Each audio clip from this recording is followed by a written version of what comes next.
Hola, ¿qué tal? Muy buenas tardes a todos, bienvenidos. Espero que se encuentren muy bien.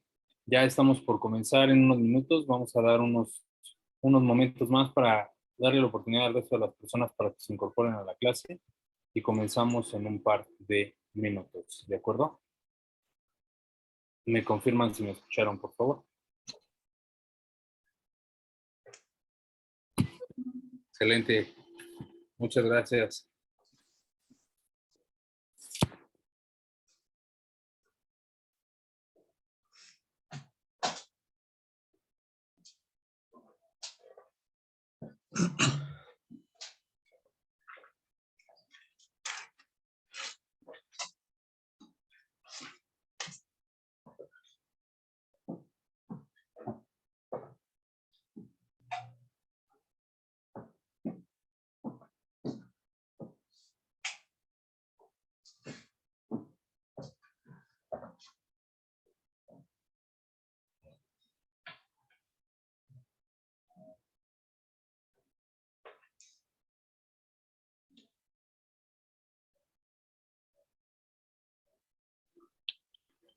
Por ahí veo una mano levantada.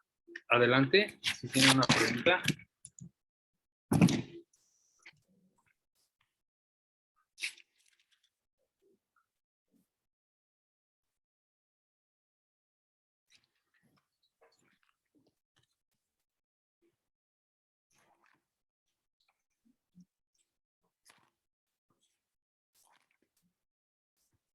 Okay.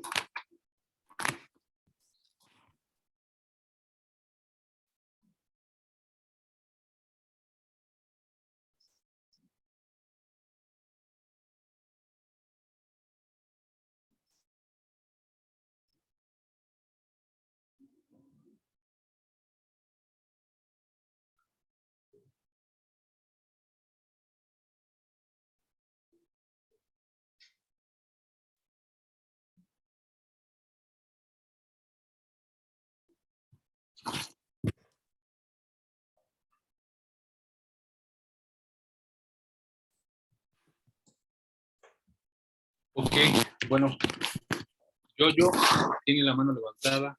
No sé si tenga una pregunta o solamente es un accidente ahí. Confírmeme, por favor. Están ingresando.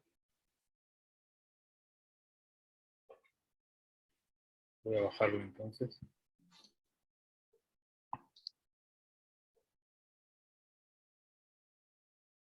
Estimado Alberto, ¿cómo has estado? Bien, bien, Baruch Hashem. Qué bueno, me da gusto. ¿Y tú? ¿Qué tal? Bendecido completamente. Todo bien, gracias al Eterno. Bendito sea. Sí. Por ahí estamos viendo la oportunidad de tener contacto con el Rab Chayo, con el Rab Yosef Chayo y Rab Abud Sanana, Excelente. a través del Rab Isaac Abud, que él es el maestro de Chayo. Ya platicamos con él y Sonana, ajá, Abut Sonana. Abud Sanana. No, con el Rab Abud, Isaac Abud, el de la clase que tuvimos para Rosh Hashanah, lo tuvimos hace 3 semanas. Ah, Él fue, correcto. ajá, con él. Entonces, ya quedamos que igual platicamos para ver si después de las festividades podemos programar una reunión y ojalá pueda dar Excelente, una clase ahí el Rabba Butzonana y el Joseph Chayo. excelente, excelente. Estimado William, bienvenido. Estimada Yani Tinoco, bienvenida. Yo no sé quién será, la verdad me gustaría que me dijera cuál es su nombre, no lo ubico. También les agradecería si por favor ponen sus nombres para que yo los pueda ir ubicando y que así les pueda dar participación, los vaya ubicando de manera visual, sea mucho más sencillo de esa manera. ¿De acuerdo? Ok. Bueno, vamos a empezar la clase del día de hoy. Ya son las 7:06. Estamos ya listos para comenzar el shiur del día de hoy, la clase del día de hoy, que es para comenzar el principio número 6. Baruch Hashem, hemos terminado ya los 5 primeros principios de los 13 que son los pilares de la fe monoteísta. Ya vamos en una, por decirlo de alguna forma, arriba de una tercera parte de lo que son los 13 principios de fe. y estamos a punto de entrar a la siguiente etapa, que es la etapa de la profecía, la etapa de la Torá. Recordemos que los 13 principios de fe se dividen en tres secciones, por decirlo de alguna manera. Primero, los principios que hablan de Dios y su existencia, desde el principio primero hasta el principio número 5, desde el principio número 1 hasta el principio número 5, que hablan sobre la existencia del Creador y su naturaleza, es decir, cuál es su origen, cuál es su definición a través de lo que no es, desde nuestra perspectiva. Después viene la segunda parte de los 13 principios de fe, que comienzan a partir del principio número 6, que hablan sobre la Torá. Y por ende, antes de hablar de la Torá, tenemos que hablar de la profecía y el profeta, porque es a través de ellos que la Torá es entregada. Por lo tanto, es muy importante hablar y definir qué es la profecía, qué es el profeta, para qué sirven, existen en nuestros tiempos, qué entendemos nosotros hoy por profecía y por profetas, y si hoy por hoy se encuentra vigente algún tipo de profeta o etapa profética. Y la tercera etapa es el principio de recompensa y sanción, es decir, cómo interactúa el Eterno con el mundo a través de los principios de recompensa y sanción, cómo se manifiesta y cómo recompensa y sanciona a todo individuo por medio de sus actos, por medio de sus acciones. Me gustaría, antes de comenzar esta segunda etapa, que me dijeran si tienen alguna duda para los que van entrando, tienen alguna duda, alguna inquietud sobre las clases anteriores. Hay personas que se conectaron al grupo después de estos 5 principios que ya hemos abordado y que en clases representan, me parece, ya 18 clases. O sea, ya llevamos bastantes clases avanzadas en este curso y ahora estamos, bueno, ya a punto de comenzar la segunda parte. Por lo tanto, de los presentes, si existe alguien que tenga alguna duda, quiera hacer algún comentario, principalmente me gustaría escuchar a William y a Erika, que son los que se incorporaron después de que iniciamos, y que me dijeran si han podido escuchar los videos, han podido ver las clases y si tienen alguna duda. Adelante. Yo por mi parte, bien, estoy bien. Gracias a Dios, mediante iba viendo los videos, se iban resolviendo las dudas que iban saliendo. Y las otras dudas que tenía se las pregunté la clase pasada y se me fueron respondidos. Entonces, por mi parte, bien, voy al día. Gracias a Dios. Perfecto. Excelente, muy bien, estimado William, gracias. La estimada Erika, que me parece que ingresó esta semana, ¿correcto? ¿Me escuchan? Sí, fuerte y claro. Ok. Pues buenas tardes a todos. Es mi primera clase que tomo. Amablemente me hiciste llegar las clases anteriores y estoy poniéndome al corriente también ahí en las clases. Y pues estoy aprendiendo, no digo que todo, pero estoy tratando de que ciertos principios, pues tratar de no olvidarlos. Y en verdad,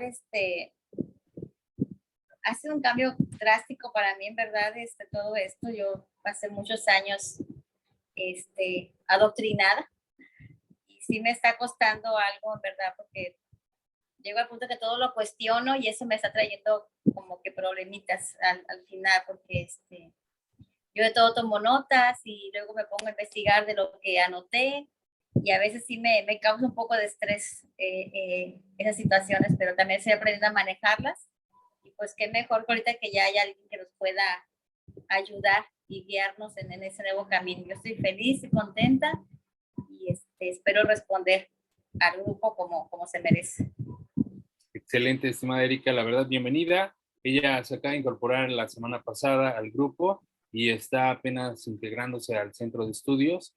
Cualquier duda que tenga, con mucho gusto nos la puede hacer llegar, no hay problema alguno. Y justamente aquí lo que queremos es que las personas pregunten, cuestionen, que se pregunten todo, siempre los invitamos a que vayan y cuestionen y que investiguen. No nada más se queden con lo que Israel dijo, compartió, sino también háganos la pregunta de dónde va la fuente, quién lo dice, por qué se dice aquí o por qué se dice allá. ¿Por qué? Porque esto es justamente lo más similar a un colegio, por llamarlo de alguna manera.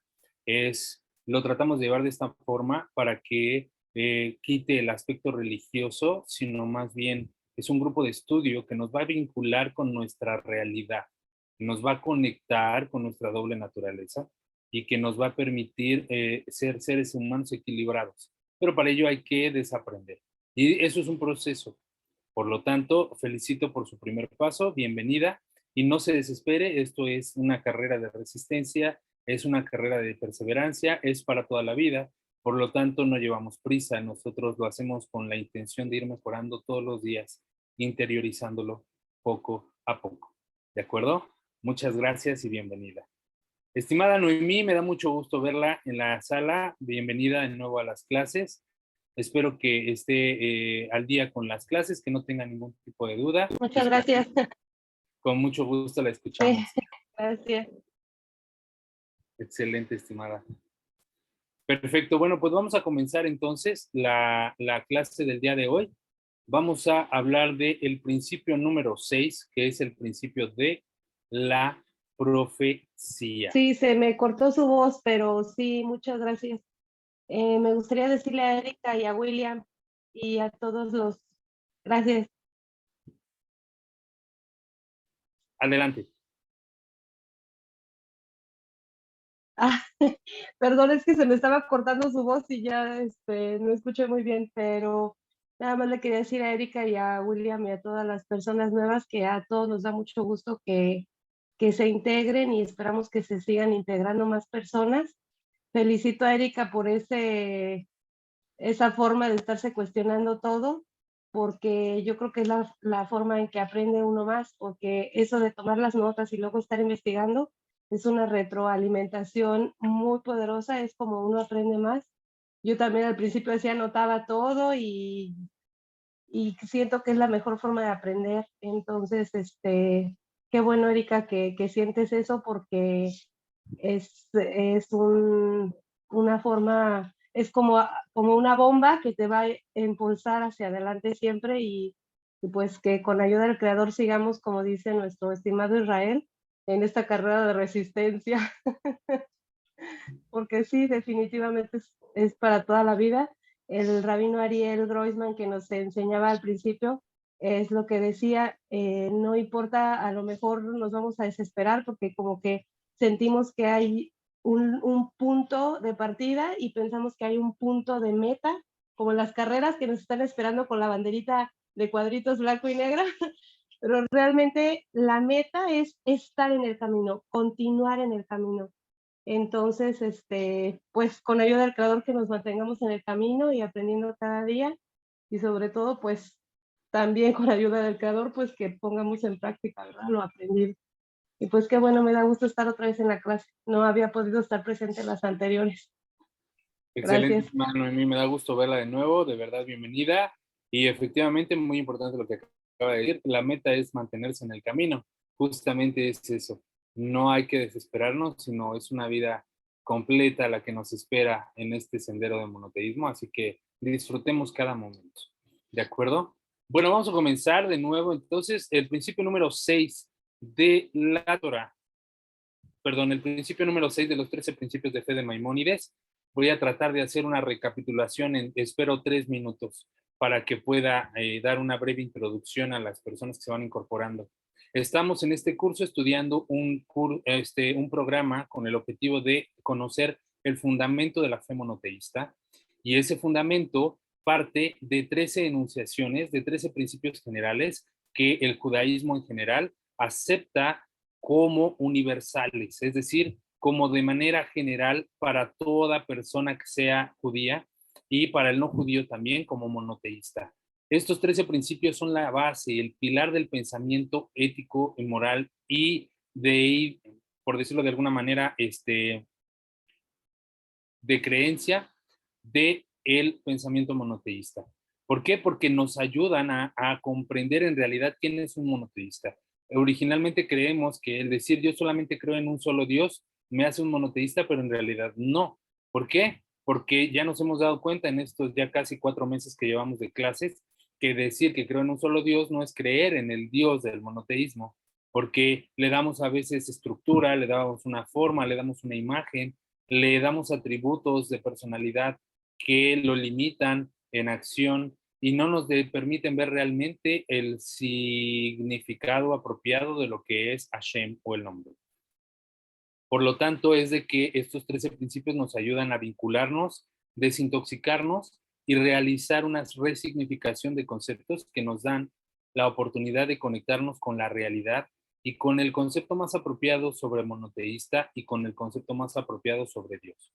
Durante estos 3 principios primeros, ya hemos conocido sobre la unicidad del Creador, sobre su existencia, primeramente, luego su unicidad, y luego su indivisibilidad, es decir, que no tiene cuerpo. Y por el cuarto principio conocemos su eternidad, es decir, que no tiene principio ni fin.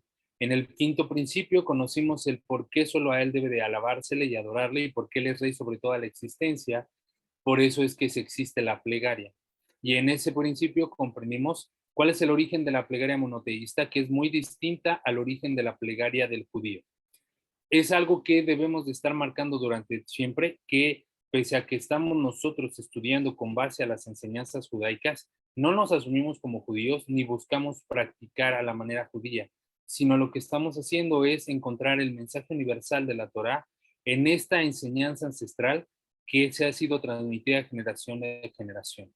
Y para ello es evidente y necesario que debes de consultar a las fuentes originales. Por lo tanto, es de que se citan los textos rabínicos, los textos talmúdicos y las explicaciones de tradición oral que durante milenios el pueblo de Israel ha venido transmitiendo de generación en generación, con el objetivo de explicar la misma identidad monoteísta desde las bases y desde la originalidad y no desde la resignificación de conceptos que han sido perturbados o trastocados por la asimilación de culturas politeístas o de conceptos en culturas paganas.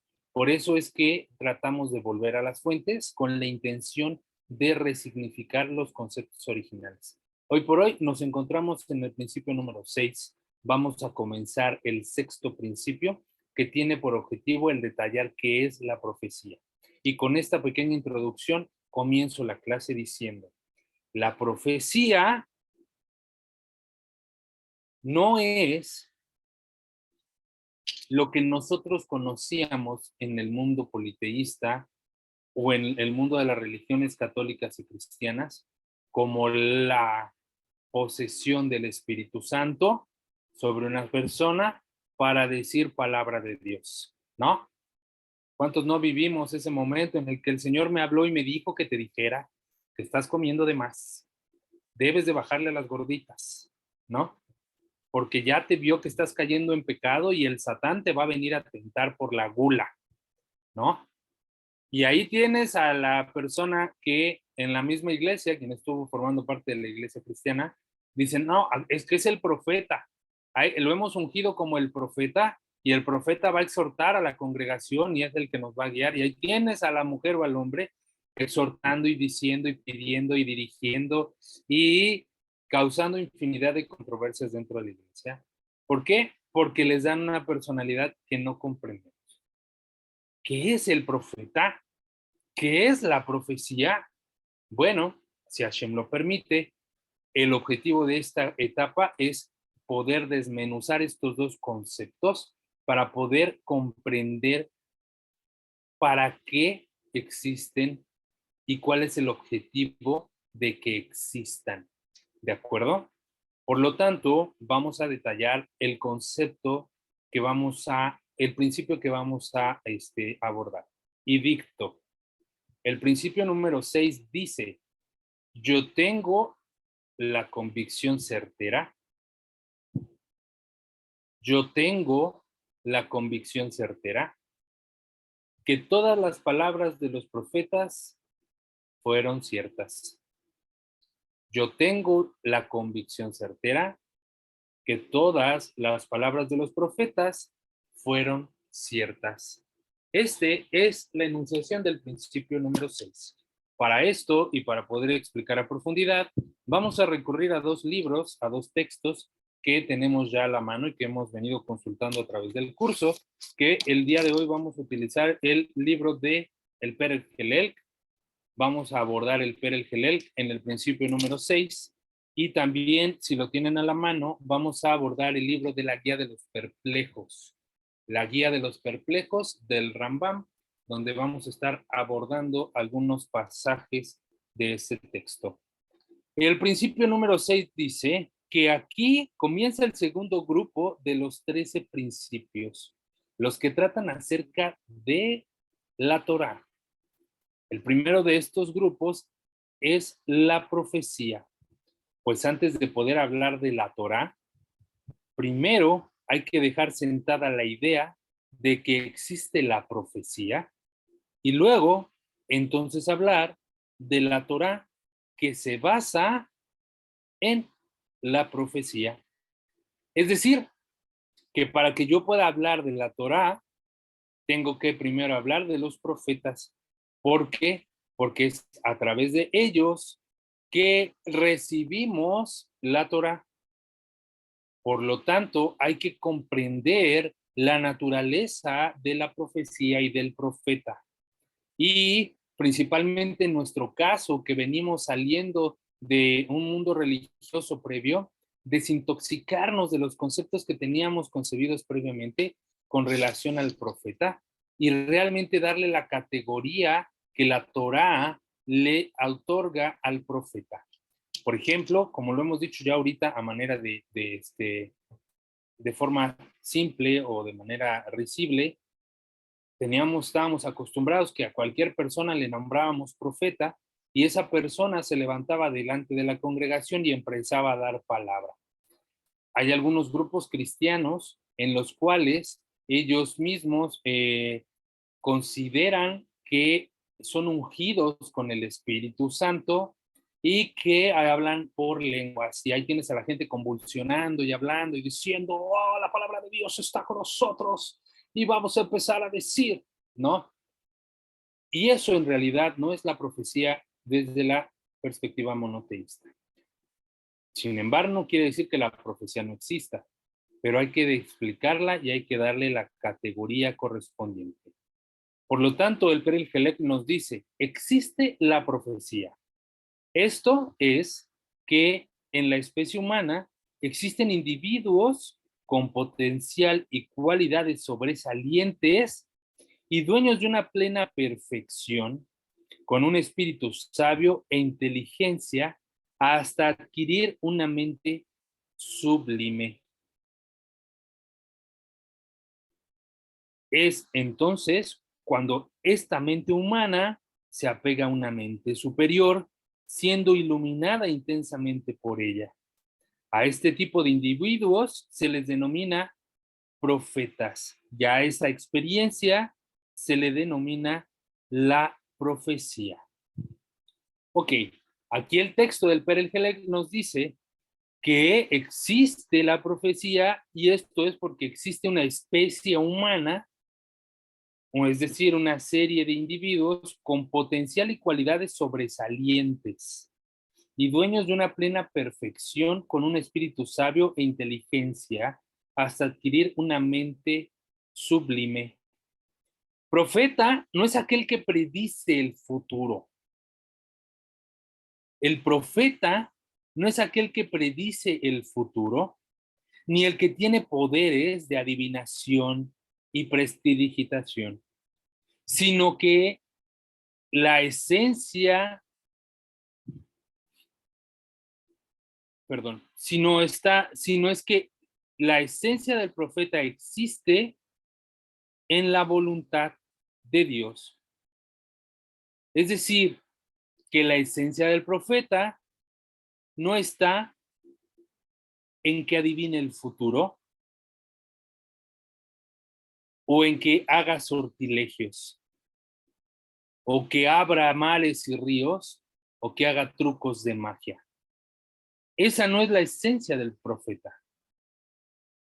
La esencia del profeta está primeramente en la voluntad del Creador.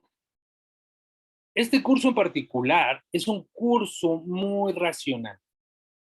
Procuramos siempre mantenernos al margen del pensamiento racional y utilizar las herramientas de la observación y las preguntas, con el objetivo de poder abordar nuestra realidad y poder observar a Dios a través de nuestra existencia. Sin embargo, en esta ocasión, para poder abordar el tema de la profecía, tendremos que ir más allá del pensamiento lógico deductivo y tendremos que abordar más allá del pensamiento racional. ¿Por qué? Porque tendremos que comprender que hay una frontera en la que el pensamiento lógico racional se llega y se limita.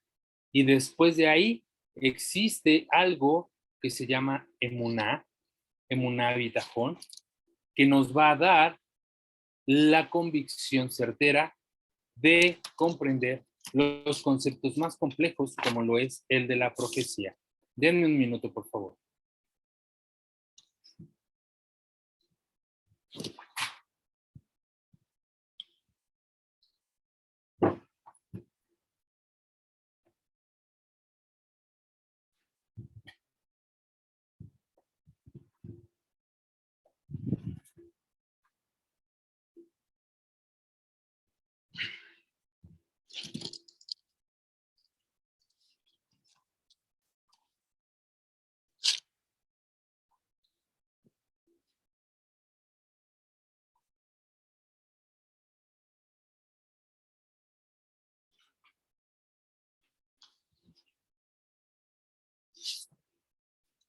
Perfecto. Ahí estamos, listo. Encendí mi luz para que se viera mejor. Perfecto, entonces decimos, profeta no es el que percibe el futuro ni el que tiene poderes. Esta no es la esencia del profeta, a pesar que vemos muchos profetas que tienen estas cualidades, sino que la esencia es Dios hablando a través de él. Y con esto no ocurre con cualquier persona, tal como piensan otras religiones. Es decir, que el profeta no puede ser cualquier persona. Y ya desde ahí desmiente el pensamiento católico y cristiano sobre los profetas que tienen en el libro del Nuevo Testamento. Uno de los argumentos que tienen es a Pedro, ¿no? Una persona iletrada, pescador, que en realidad no tenía conocimiento de Torá, y llegó el Jesús y le dijo, tú vas a ser mi profeta y tú vas a hablar por mí y tú serás la roca donde edificaré mi iglesia, ¿no? Y de ahí el pensamiento cristiano y católico toma la idea de decir cualquier persona puede ser profeta, no necesita tener estudios ni ser letrada, cualquier persona puede ser profeta. Y el monoteísmo de la Torá nos dice esto no es así. ¿Por qué? Porque dice que solamente es una especie de individuos, un cierto número de individuos con potenciales y cualidades sobresalientes y dueños de una plena perfección, con un espíritu sabio. Con un espíritu sabio, esto evoca un conocimiento previo de. Cuando hablamos de una sabiduría, no solamente nos referimos a sabiduría espiritual, sino también a sabiduría del mundo físico. Es decir, debe de comprender el individuo las leyes básicas de la naturaleza y de su funcionamiento para que con base en ello también pueda desarrollar una sabiduría espiritual. Recuerden que es muy importante que nosotros conozcamos cómo es que funciona el mundo para poder entonces conocer cómo es que el Creador se interactúa con nosotros. Jorge, adelante. Señor Israel, la señora Josefina necesita que le ingrese. Ya la ingresé varias veces, pero como que se cae su conexión. Ya está dentro de la sala. Gracias, estimada Jenny. Okay. Sí. Dígame, estimado Jorge. Buenas noches a todos, espero que estén muy bien. No sé si llegué tarde, pero quisiera hacerle dos preguntas. que van de alguna manera u otra, van correlacionadas. La primera es que cómo, o sea, digamos, cómo saber quién es un profeta, o si eres profeta o no eres profeta, si tienes cuentas con esas cualidades. Y la segunda es si en esta época o en estos tiempos existen profetas. Porque yo me he dado cuenta que en estas sectas que abundan por ahí, todos son profetas, todos tienen dones, todos tienen cualidades extraordinarias, y para mí ese es un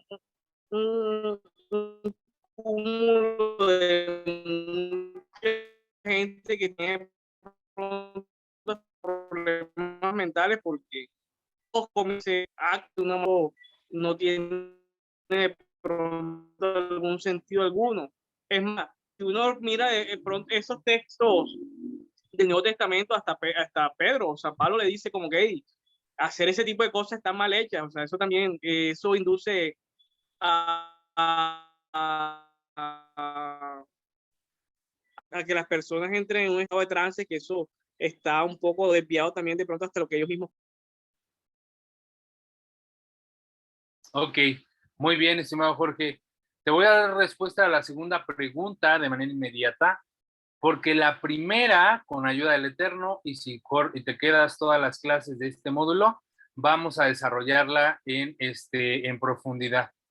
La segunda es que no existe profecía en nuestros tiempos. La etapa profética terminó hace más de 2.500 años. Por el momento no existe profecía y no existen profetas. Todo lo que se tuvo que decir ya se dijo y ya está escrito en la Torá. Por lo tanto, en nuestra actualidad no existen profetas. Vamos a ver qué es lo que sí existe y vamos a explicar la diferencia entre una cosa y otra. Es decir, vamos a explicar la diferencia entre lo que hoy existe, que es inspiración divina, a lo que realmente es una profecía. Y lo de los profetas y cuáles son sus cualidades, justamente este es el objetivo de esta clase, que nos va a llevar aproximadamente 3 clases. Yo considero que nos va a llevar 3 clases el poder abordar el principio de la profecía y de los profetas. Aquí vamos a abordar qué cualidades son las que debe tener un profeta y según quién y con base en qué lo estamos diciendo, y que no son o que no tratan de habilidades sobrenaturales como tener los poderes de Charles Xavier o el poder sacar este rayo magnético como cualquiera de los X-Men. No tiene nada que ver con sus poderes de superhéroe, sino tiene que ver con el desarrollo del intelecto y de la espiritualidad. Pero vamos a desarrollarlo a profundidad en estas clases. Pero de manera inicial te digo, no hay profecía en estos tiempos, y cualquiera que te dice, es que Dios habló conmigo, tienes que salir corriendo. Tienes que salir corriendo. ¿Sale? Porque, o Dios me dijo que te dijera, eso no es verdad. Porque no hay profecía en este mundo. ¿De acuerdo? Vamos a continuar avanzando en el punto, entonces, para ir abordando justamente lo que el estimado Jorge tiene de duda y que vamos a ir aclarando. El profeta no es el que predice el futuro, decimos, ni el que tiene poderes. Esta no es la esencia del profeta, a pesar de que vemos muchos profetas que tienen estas cualidades, sino que la esencia está en que Dios habla con él, y esto no ocurre con cualquier persona, tal como piensan otras religiones. Maimónides, en la Guía de los Perplejos, en el capítulo 32, explica, en el libro 2, en el capítulo 32, explica que hay quienes creen que Dios hace profeta a cualquier persona ingenua, de buenas a primeras, con tal que sea una persona honesta. Esta, mis queridos compañeros, no es la postura judía que sostienen los sabios del pueblo de Israel para poder ser un profeta.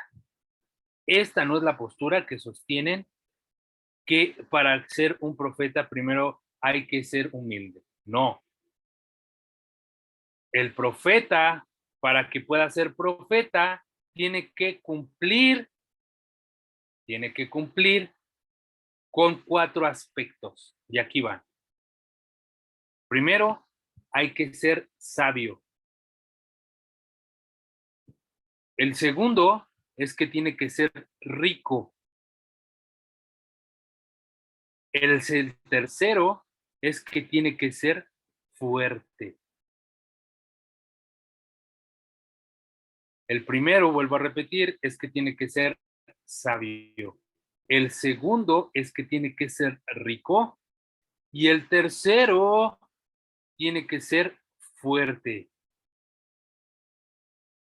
Es por eso que antes de pedir a una persona que haga un milagro o cualquier persona que pregone una profecía, primero nos debemos de fijar si posee estas tres cualidades iniciales. En un momento abordo la cuarta. Primero hay que fijarnos en estas tres cualidades iniciales. Primero, que debe de ser sabio. Segundo, que debe de ser rico. Y tercero, que debe de ser fuerte.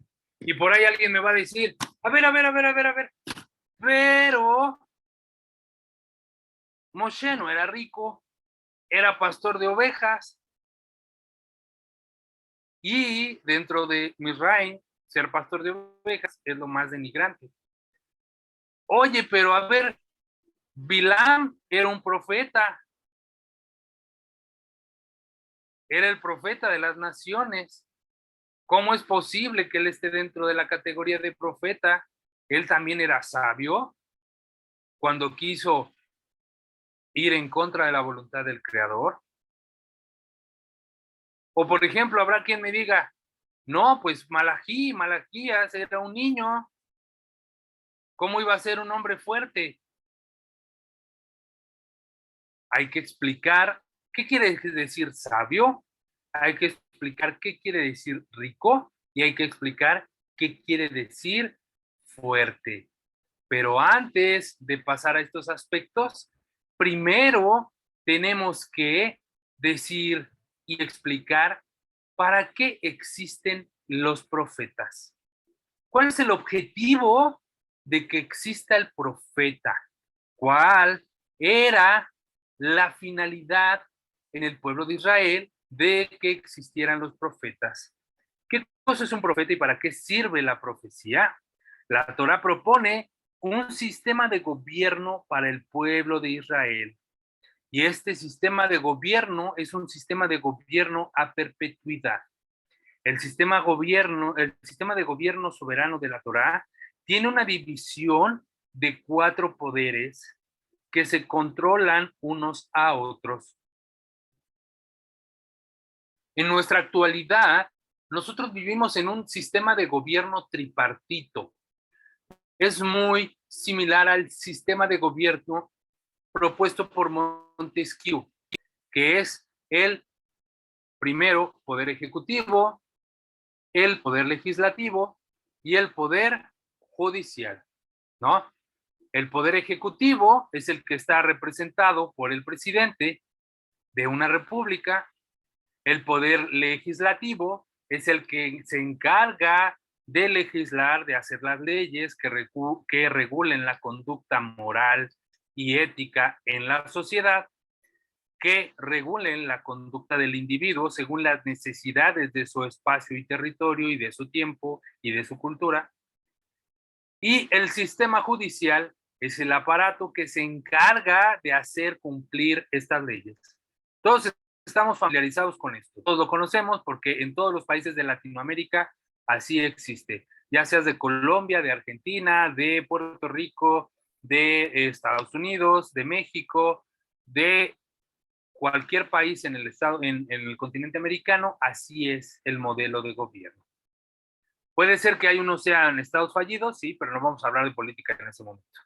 Solamente hablando de aspectos generales, es cómo se rigen. Sin embargo, la Torá agrega un cuarto poder. La Torá agrega un cuarto poder. Vamos a conocer cuál es el sistema de gobierno toránico. Primero, existe un sistema monárquico, es decir, que es un gobierno a través de un rey. El rey proviene de una tribu en particular, que es la tribu de Yehuda. Para que dentro del pueblo judío se pueda levantar un rey, Ese rey debe de provenir de la tribu ¿de qué? De Yehuda. De ahí va a venir el rey. El segundo poder en el sistema toránico es el servicio religioso, que representa a los Kohanim, es decir, a los sacerdotes. Son ellos los que se encargan del servicio religioso en el templo. Por eso, para la vida del pueblo de Israel es súper importante su centro religioso, que es el Bet HaMikdash o el Sagrado Templo. Aún en nuestros días, pese a que está destruido, el muro occidental es un punto medular para la existencia del pueblo de Israel y para su congregación. Los sacerdotes, a su vez, debían de provenir de la tribu ¿de qué? De la tribu de Leví. Era a través de ellos que se brindaba el servicio en el Sagrado Templo, en el Bet HaMikdash. También existía un sistema judicial llamado el Sanedrín. El Sanedrín estaba compuesto por jueces. Esos jueces en hebreo se llaman shofet, jueces. Este era un conglomerado de 71 sabios de todas las tribus de Israel y se accedía a este puesto por medio de meritocracia. Es decir, que se seleccionaba a aquellos virtuosos de las 12 tribus para que formaran parte del Sanedrín y que se estableciera el tribunal judicial.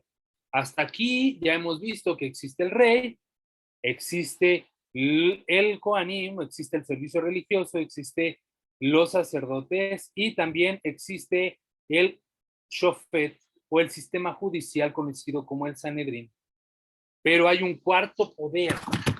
Hay un cuarto poder que actúa, hay un cuarto poder que actúa como contralor en el sistema toránico, que es el contrapeso de los tres anteriores. Es el llamado Nevim o profetas. Los Nevim o los profetas. Los profetas, entonces comprendemos que tienen un propósito dentro del estado de gobernabilidad del sistema toránico para el pueblo de Israel. Tienen un propósito de gobernabilidad para el sistema toránico en el pueblo de Israel. Es decir, que no existen solamente para aventar los chismes de, ya me dijo Dios que te estás portando mal, y que ya me dijo que te está apoderando el espíritu del chisme y andas de chismoso con varios. No. El profeta es parte de un sistema de gobierno. Aquel que fiscaliza y controla al poder ejecutivo, que vendría a ser el rey, y al poder judicial, que vendría a ser el tribunal del Sanedrín, y también controla y fiscaliza el servicio de los Kohanim, el servicio religioso. Es decir, que el objetivo del profeta en el mundo de la Torá es de contrarrestar o de servir de contrapeso para el sistema de gobierno toránico. Cuando yo digo esto, y quiero ser muy puntual, no quiere decir que si ustedes me preguntan ahorita, entonces ahorita en Jerusalén así se gobierna y así viven, la respuesta es no. ¿Por qué? Porque Jerusalén es una provincia dentro de un país llamado Israel, y ese país es un estado político laico. Por lo tanto, no está gobernado bajo las leyes toránicas, sino está gobernado bajo las leyes de la política internacional y los derechos humanos. Por lo tanto, no existen las condiciones de gobernabilidad que marca la Torá para el pueblo de Israel en la actualidad. El Estado de Israel es un Estado laico. Nos damos cuenta de esto que en muchas ciudades de Israel, como Tel Aviv, que es su capital, existe una práctica no monoteísta y mucho menos religiosa de la vida judía.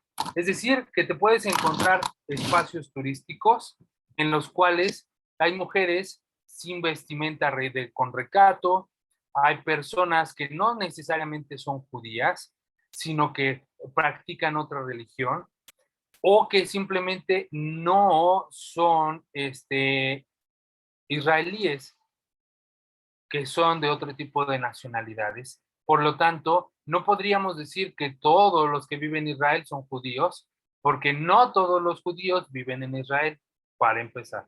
Jorge, ¿tienes una pregunta? Ah, ok, perfecto.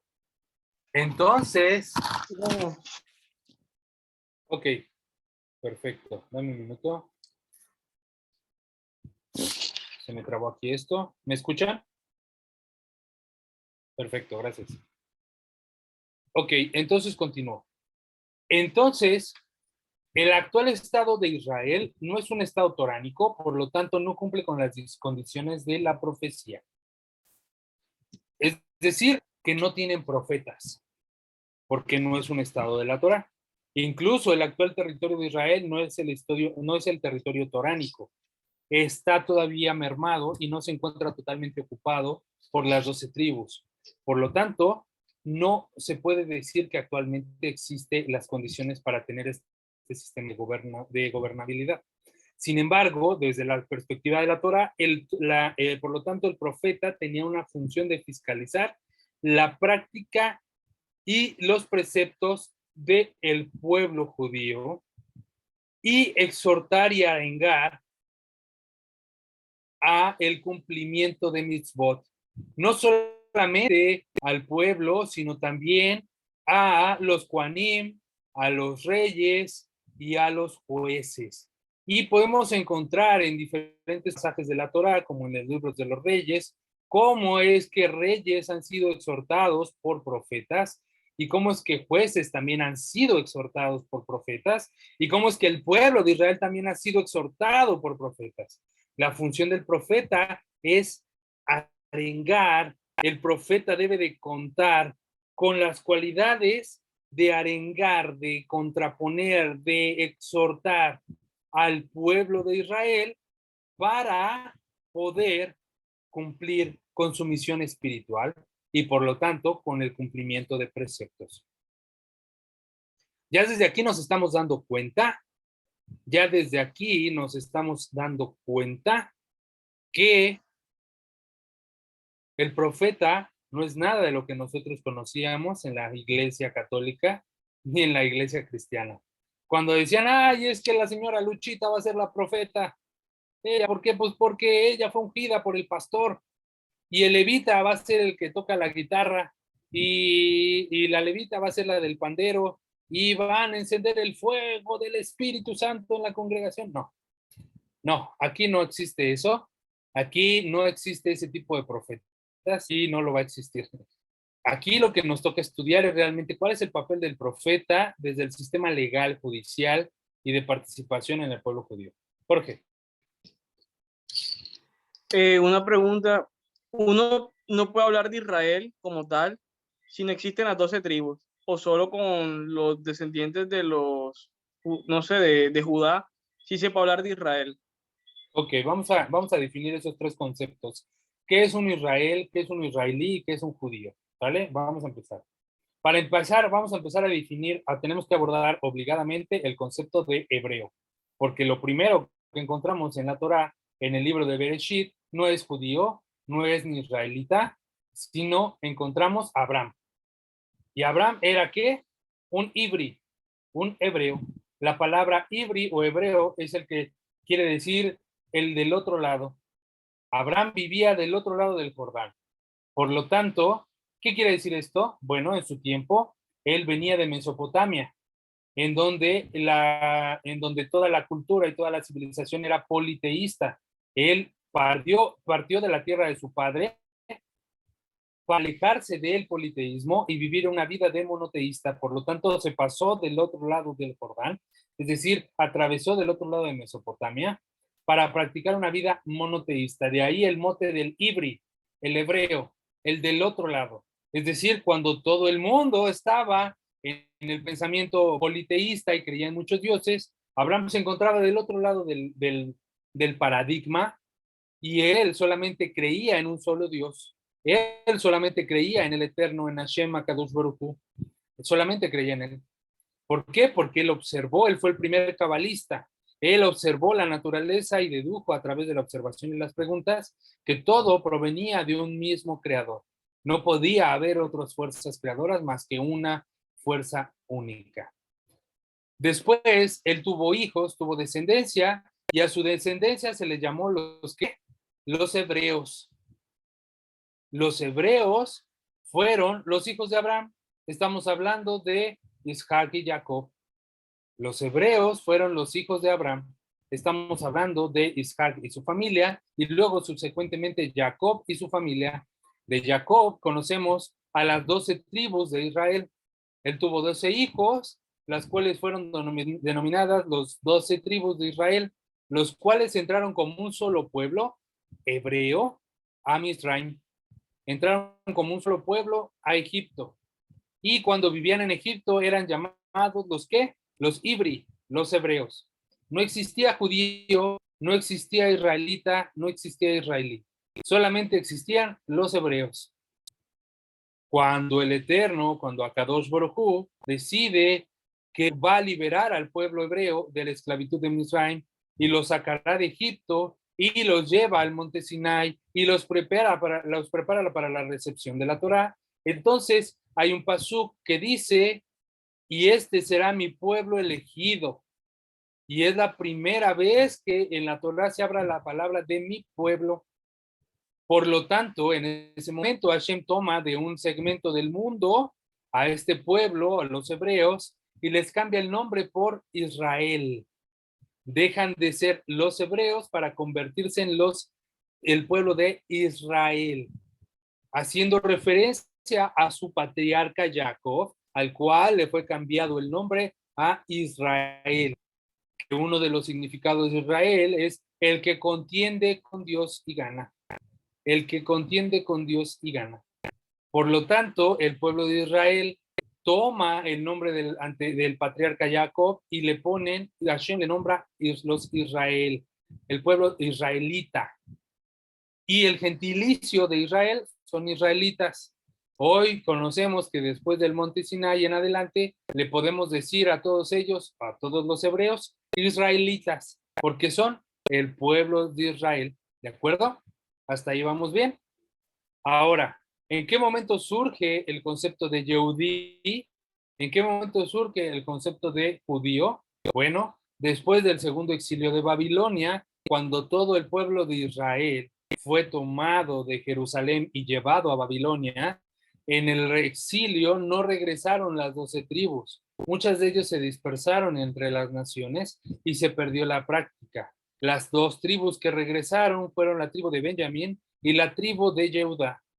En mayor número la tribu de Jehudá. La tribu de Jehudá se volvió gobernante de Jerusalén y la tribu de Benjamín gobernó en parte Jerusalén y en parte el norte de Israel. Entonces, por eso es que está el reino de Israel y el reino de Jerusalén. Es por eso que existe el Talmud Yerushalmi y el Talmud Babli. Son 2 Talmud distintos que después hablaremos de eso cuando ya hablemos del principio número 9, que es la Torah.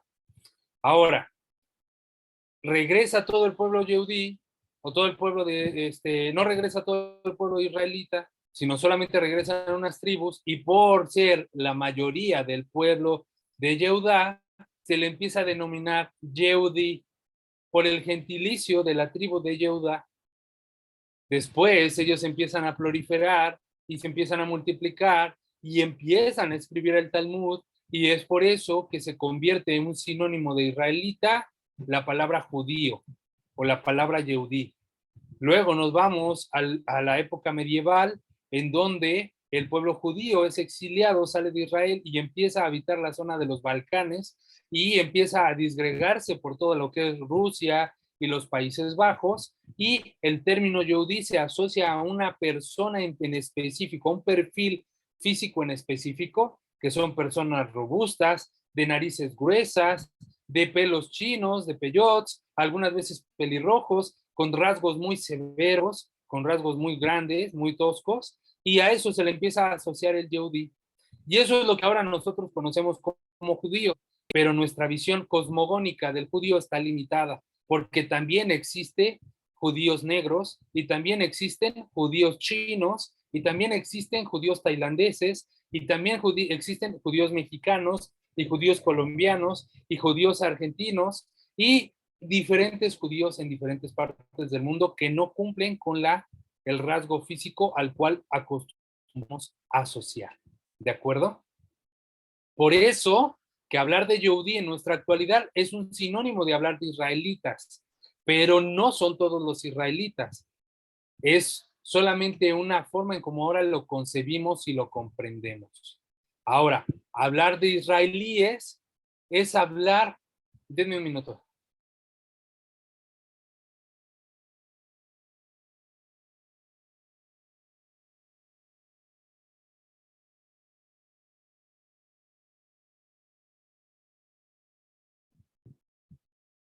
Listo, perdón. Decía yo que entonces hablar de israelíes es hablar única y propiamente de las personas que viven en el estado no toránico, en el estado laico de Israel. Es decir, una persona puede ser musulmana y ser israelí. Una persona puede ser católica y ser israelí. Una persona puede ser cristiana y ser israelí. ¿Por qué? Porque vive en el estado de Israel, pero no es judío. Espero que hasta ahí hubiera quedado claro este tema y que podamos comprenderlo ya de una manera más concreta. ¿De acuerdo? Ahora, continuando con el tema ya para concluir esta clase, decíamos que los profetas deben de tener ciertos atributos y hablamos de 4 y mencionamos ya 3. El primero es que debe de ser poderoso. ¿Qué quiere decir esto? Que tiene que tener una fuerza como Hulk, que debe de tener una fuerza como la de Thor, o que debe de tener una fuerza como la de Sansón. No necesariamente. Cuando hablamos de aquel que es poderoso, existe una palabra en hebreo para definir el poderoso, que es Gibor. El Gibor es el poderoso, es el fuerte. Pero ¿quién es realmente Gibor? Dice en la guía de los perplejos, el que realmente es fuerte y poderoso es aquel que se domina a sí mismo. ¿Quién es realmente fuerte y poderoso? Aquella persona que se domina a sí mismo. ¿Han estado ustedes en un momento de ira, en un momento muy, muy de enojo que te lleva a perder el control? Controlarte en ese punto requiere de una fuerza sobrehumana. El no estallar, el no volverte loco, el no gritar, el no vociferar, requiere de un control y de un carácter enorme. ¿Para qué? Para no permitirte doblegarte ante tus pasiones. Para ello se requiere una fuerza sobrehumana. Pongamos el ejemplo de Joseph el Sádic. Joseph el Justo fue tentado por la esposa de Potifar. Se le puso desnuda delante de él y también lo desnudó. Y le pidió tener relaciones sexuales sin ningún tipo de restricción. Y él dijo no. Hay algunos pasajes del Talmud que explican que el que haya dicho que no quiere decir que no hubiera tenido el deseo de hacerlo, pero tuvo la fuerza de voluntad de contraerse. Cuando una persona está a punto de cometer una transgresión, está ya casi convencida y toma la decisión de hacerlo, es muy difícil que se retracte. Requiere de un poder de fuerza de voluntad enorme para controlarse y decir no. No. Y principalmente no cuando nadie te ve. Porque es fácil decir no cuando estás sintiendo el juicio de los demás. Dices, no, porque me van a ver, no, porque van a ir con el chisme, no, porque le van a contar. Pero cuando nadie te ve, cuando tú estás solito en tu intimidad y digas, no, eso no es fácil. El profeta tenía que tener la capacidad de restringirse y decir no. Tenía que tener la capacidad de restringirse para poder decir no. ¿Por qué? Porque solamente a través de la restricción realmente te vuelves poderoso. Aquel que puede reprimir sus impulsos y no se deja guiar por sus pasiones. ¿Quién es el realmente rico? ¿Quién es el rico? ¿Aquel que tiene mucho dinero? Bueno, el Talmud nos explica que realmente el que es rico es aquel que es feliz con lo que tiene. ¿Por qué? Porque conoce el valor de lo que posee. Aquel que todo el tiempo codicia y todo el tiempo desea y todo el tiempo quiere adquirir más, es porque no se ha saciado con lo que tiene. Es el más pobre de todos. ¿Por qué? Porque no reconoce el valor de lo que ya tiene. Considera que siempre necesita más. Considera que siempre requiere de más. Por lo tanto, no vive feliz y no vive satisfecho. Siempre está codiciando más. ¿Quién es realmente entonces el rico? El que está conforme y el que es feliz con su porción. ¿Por qué? Porque conoce el valor de lo que tiene. Reconoce el valor de lo que posee. Y eso, en realidad, lo hace feliz. ¿Y quién realmente es sabio? Sabio es aquel que es temeroso de Dios y reconoce su justicia y su presencia por sobre todas las cosas. ¿Pero qué significa ser temeroso? ¿Tenerle miedo a Dios? ¿Eso es lo que significa ser temeroso? ¿Eso es lo que entienden ustedes por ser temeroso? En realidad no. El ser temeroso es el ser consciente del funcionamiento del mundo y de la manifestación del Dios a través de las leyes de la física de este mundo. Ser temeroso de Dios es maravillarte con la existencia completa de toda la creación.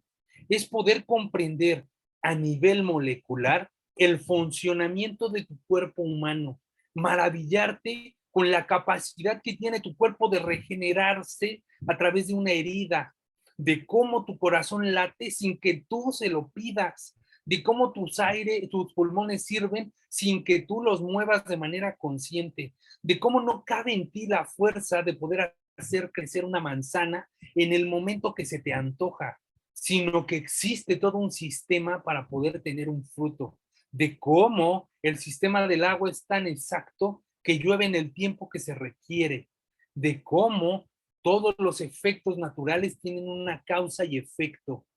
Eso es ser temeroso de Dios, comprender a un nivel racional cuál es la presencia de Dios en nuestro mundo a través de su justicia y de sus leyes, a través de su justicia y de sus leyes. Pero para poder ser temeroso de Dios, pues tengo que conocer cuáles son sus leyes. Y para poder conocer sus leyes, tengo que, por supuesto, estudiar la Torá. Siempre, siempre debemos de, para poder conocer a alguien, para poder amar a alguien, debemos de conocerle. Y para poder conocerle, debemos de tratarle, debemos de acercarnos, le debemos de conocerle. Por lo tanto, tú no puedes decir que amas a Dios si no le conoces. Y no puedes conocer a Dios si no le tratas. Y no puedes tratar a Dios si no practicas sus leyes. Eso es realmente ser un temeroso de Hashem. A la respuesta de Jorge es, ¿cuáles son los atributos del profeta? Debe de ser poderoso, debe de ser rico y debe de ser sabio. En la categoría de poderoso que hemos explicado, en la categoría de rico que hemos explicado y en la categoría de sabio que hemos explicado. Esos son los atributos del profeta. Y esa era la función que tenía. Para cerrar esta clase, voy a dejar una enseñanza adicional. No es casualidad que el templo móvil que tenía el pueblo de Israel mientras deambulaba por el desierto, se llamara Mishkan. ¿Por qué se llamaba Mishkan, que es el tabernáculo? Lo traducimos como tabernáculo. Es el acróstico de las palabras Melech. Tiene la M de Melech, tiene la Shin de Shofet, tiene la C, la Kaf de Cohen y tiene la Nun de Nevim, profeta. Juntos hacen la palabra Mishkan. ¿Qué quiere decir esto? Que el Mishkan es el lugar donde mora la presencia de Dios. Por lo tanto, la presencia de Dios va a morar donde está la división de poderes. La presencia de Dios va a morar donde exista una división de poderes. Por lo tanto, debe de existir un equilibrio. La presencia de Hashem se encuentra en el equilibrio. No se encuentra en una sola persona, no se encuentra en un objeto, no se encuentra en un solo lugar, se encuentra en el equilibrio, en la repartición de poderes. Ahí es donde morará la presencia divina. Consejo, si quieren tener Shalom Bayit en su casa, practiquen esta división de poderes. Repartan tareas, deleguen actividades, practiquen la división de poderes para que haya verdadera armonía en el hogar, con todos los integrantes de la familia. Con esto concluye la clase del día de hoy. Con esto estamos terminando este tema y voy a dar oportunidad de preguntas y respuestas con 5 minutos. Adelante, quien tenga una pregunta. Adelante, Jorge. No, quería decirle que por eso es que cuando existen personajes históricos que acumulan el poder, tanto legislativo, judicial, siempre eso termina en caos. O sea, nunca existe que una dictadura o, no sé, un líder militar como Napoleón o Alejandro Magno termine en un final feliz porque se aparta de ahí la presencia de Dios. Y también podemos ver eso reflejado en ciertos negocios de personas que son, o sea, si el dueño no está ahí, el negocio no funciona. O si es el papá que hace las cosas porque nunca delegó trabajo y siempre anda estresado, no tiene tiempo, es infeliz, etcétera. Correcto. Muy bien, sí, correcto, justamente eso. Cuando una persona aprende a delegar, no le alcanza la vida para gestionar.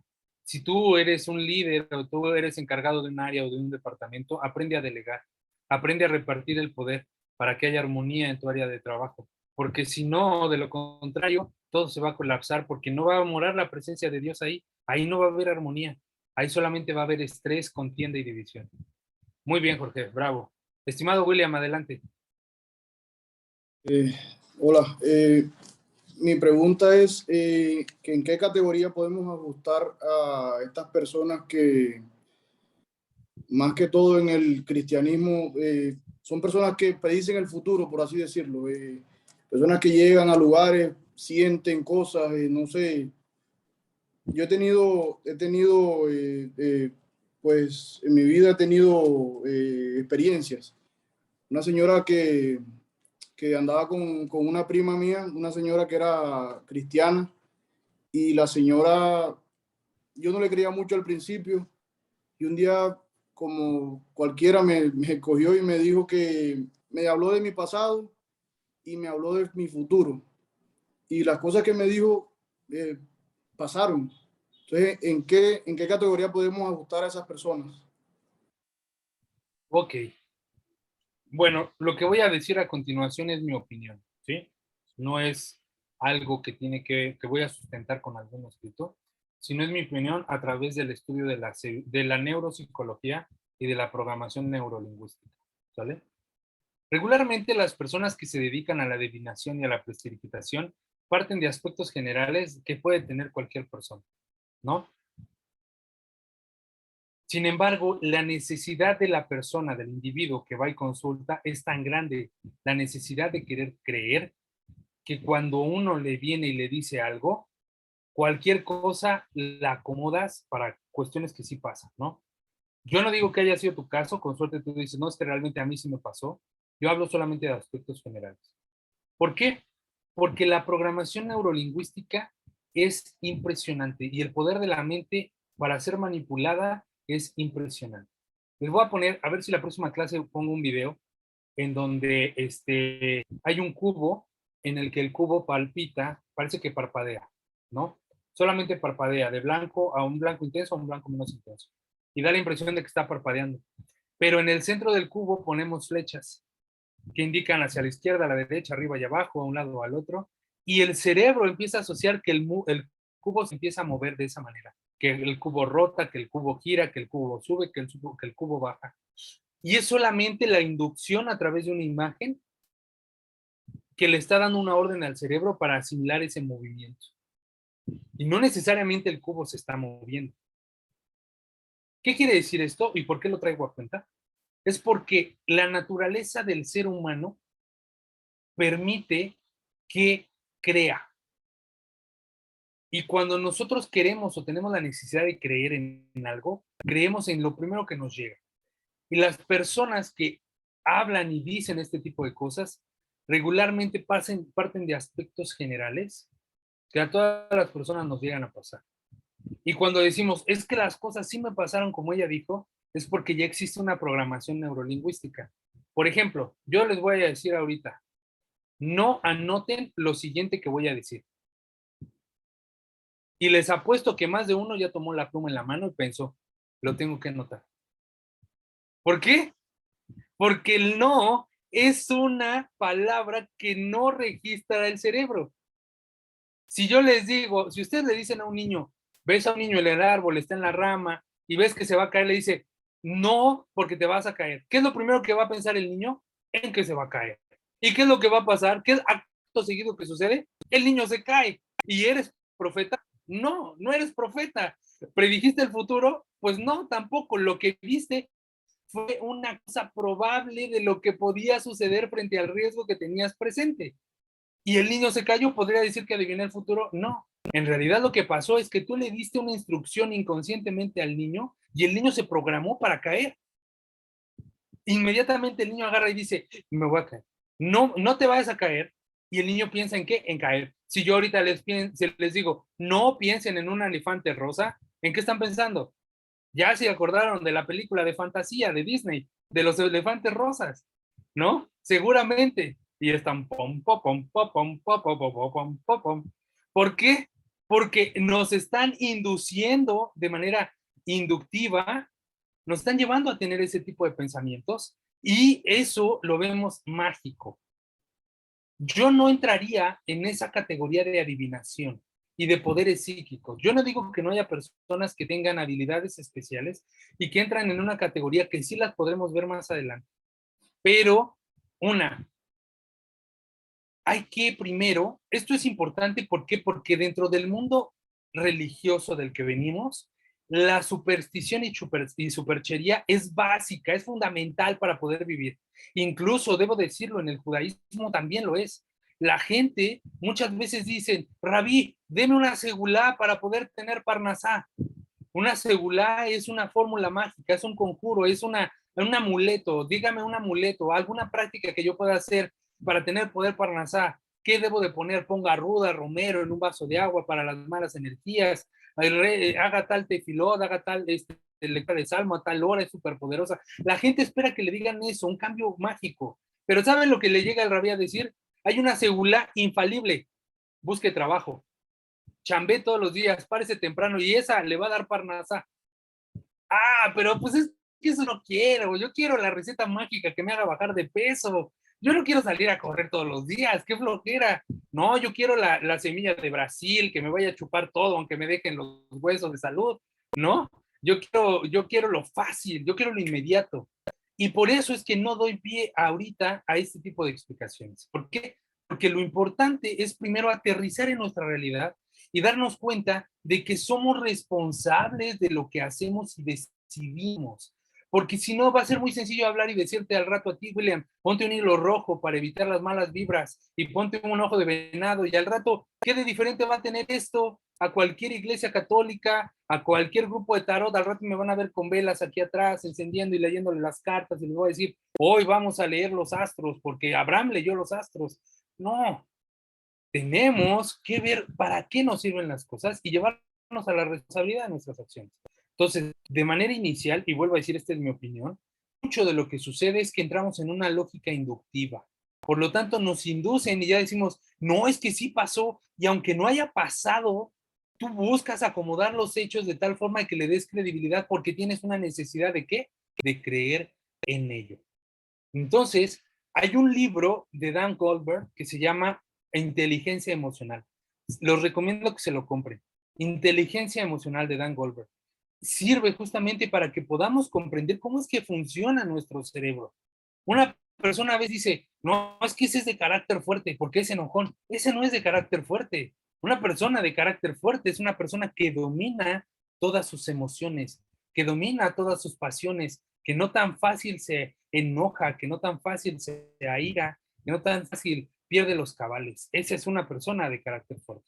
Tenemos que resignificar esto. Me voy a quedar ahorita con esta explicación, espero que sirva un poco y conforme vayamos avanzando en el curso, vamos a poder abordar cosas a mayor profundidad. ¿Sale, William? Perfecto. Estimada Erika, con usted termino. Una pregunta nada más. Ya quedó entendido que no existen ya los profetas, ya no es tiempo de profetas. Correcto. Okay. En mi experiencia,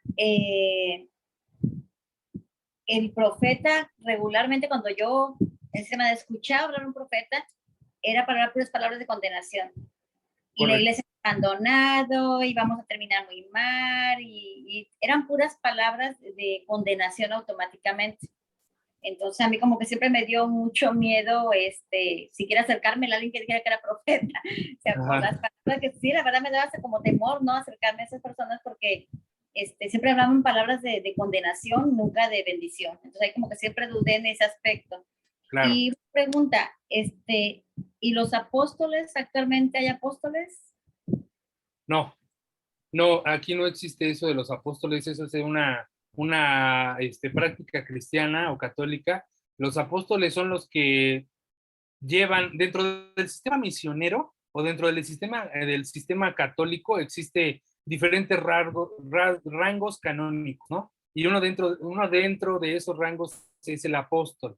El apóstol, digamos, es aquel que va y habla a la congregación y después pone a una serie de pastores debajo de él, ¿no? O sea, está el pastor y está el apóstol, ¿no? El apóstol es como la jerarquía más arriba del pastor cristiano. Regularmente se utiliza en el cristianismo esa jerarquía, pero no existe ninguna categoría de apóstol en el mundo toránico. Incluso si usted busca la palabra apóstol en el Antiguo Testamento, no la va a encontrar, porque eso de apóstoles solamente viene a partir del Nuevo Testamento, ¿no? Cuando ya empiezan a hablar de apóstoles y el apóstol Juan y el apóstol Pedro y todos ellos. No existe ese concepto en el mundo judaico, no existe ese concepto en el mundo monoteísta, porque no estamos hablando de una jerarquía para transmitir, para poder comunicar la profecía de profeta a profeta. Si bien la profecía sí se comunica de manera oral a través de sabios, que son rabinos, pero no tienen ese concepto de apóstol. ¿De acuerdo? Perfecto. Bueno, pues con esto estamos terminando la clase del día de hoy. Espero que haya sido de edificación para todos nosotros, que haya sido de mucha emuná. Adelante, estimada Yania. Solo quiero darme el libro de Daniel Goleman, de un libro es verde, porque hay varios, pero me quiero asegurar qué color es. Sí, de hecho, déjenme ver si puedo ir por él, a ver si lo tengo a la mano. Espérenme. Por favor. Gracias.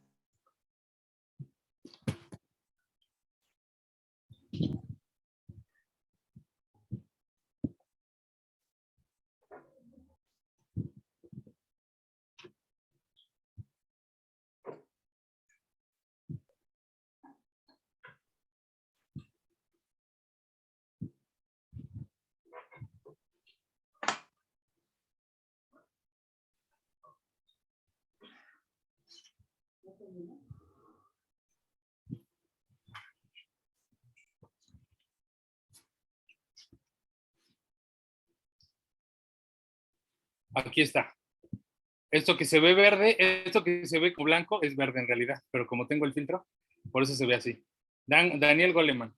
Sí, ok. Inteligencia emocional. Ok. Es este. Muchas Se lo gracias. recomiendo. Yo lo leí en la universidad por justamente el tema de la programación neurolingüística. Yo soy comunicólogo, soy licenciado en Ciencias de la Comunicación y a mí me encanta el tema de la construcción del signo semántico y cómo a través de la comunicación nos construimos un mundo, ¿no? Entonces, es bien importante saber cómo decimos las cosas y a quién se las decimos y en qué tonalidad. Por eso influye más que cualquier tipo de profecía, ¿no? Yo les puedo decir algo y si se los doy un tono inapropiado lo pueden recibir mal. Y no importa el mensaje, sino importa el cómo lo dije. ¿Sí me explico? Por eso es importante el cómo dices las cosas. La inteligencia emocional te ayuda a modificar ese tipo de cosas. ¿Cómo se llama el libro? Se llama Inteligencia Emocional, así se llama. Correcto. Se llama Inteligencia Emocional. Nomás que ahí dice que son 4 libros, pero ¿hay varias ediciones o nomás es una edición? Es Editorial Vergara. Ajá, pero nomás es una edición. Nada más es una edición. Ajá, ok, porque ese sí lo tengo, pero he visto que dice que hay 4 ediciones y pensé que sí existía otra edición, por eso le pregunto si usted tiene algo otra edición, o sea, otro, No. Porque, ¿no? Ok, Nada más tengo este. ok, gracias. Sí, con gusto. Ok, y por ahí hay otra pregunta en el chat de cuál era el cuarto atributo, cuál era la cuarta calidad. Bueno, pues principalmente la cuarta y más importante, que no depende del profeta, sino depende de Hashem. Que Dios quiera que él sea profeta. Eso es lo más importante. O sea, la persona puede tener las 3 categorías previas, pero si el Eterno no tiene como voluntad darle profecía, no va a ser profeta.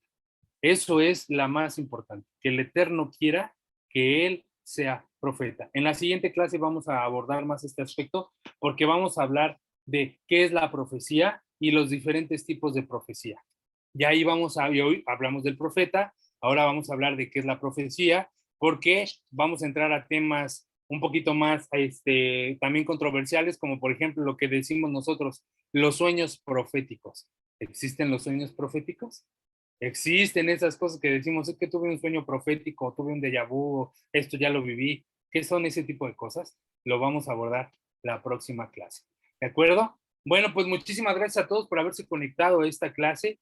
Les agradecemos a nombre de la Fundación Arahaim que estén conectados, que participen. Recuerden, si gustan apoyar a la Fundación, los métodos de aporte ya están ahí compartidos en el grupo. Si no, hoy los comparto para que lo puedan tener y que podamos ir llegando a más lugares y teniendo mucho más servicios. Para este año tenemos bastantes objetivos de educación, queremos atraer a nuevos rabinos, así que vamos a echarle muchas ganas para que tengamos mayor desarrollo. A todos les deseo una excelente semana, que Hashem les multiplique su trabajo, que les bendiga con todas las bendiciones de la Torah y que nos permita estar el siguiente domingo en esta clase. Muchas gracias a todos y shalom, shalom. Gracias. Shalom. Shalom.